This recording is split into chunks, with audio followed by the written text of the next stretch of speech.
Hey everybody, it's Crookside here. Welcome back to my channel. And today I'm going to be doing a little bit of a tutorial about how to repair your Milwaukee batteries. So right here I've got a sort of real M18 9.0 Milwaukee battery. Here I've got the China knockoff version. And here I've got an empty case for a China knockoff version. So what I'm going to be basically doing here is teaching you how to rebuild the China case knockoff version.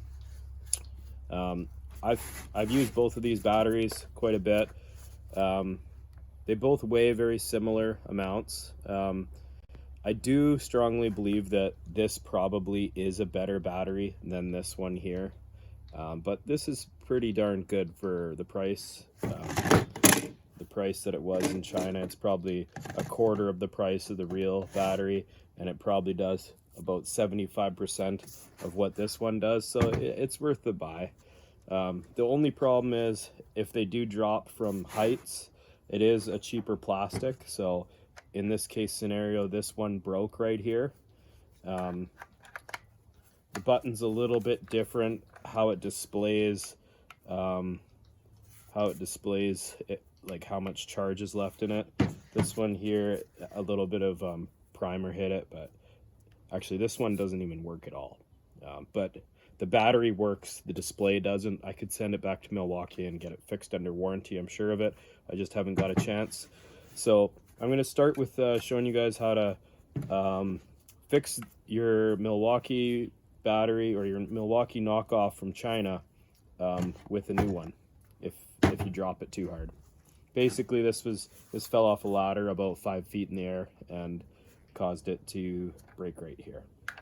So I think these are probably a little bit more durable, but it's possible that if this fell from the same height, it may have happened the same. So let's get into it. I've never done this before, so I'm just kind of fumbling through with most of my videos. So it looks like, take that piece off that's broken. It looks like there's 4 screws there. They're sort of special screws. And so I've got this set here that will help me get them out.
that's it, everybody. Job's all done here. Hit the button. You can see your battery levels. Let's test it on a tool here. Clips in. Fires up. What more could you ask for? Unclip. A little bit tough, but that's the way it is. Alright guys, rate, like, subscribe. Thank you.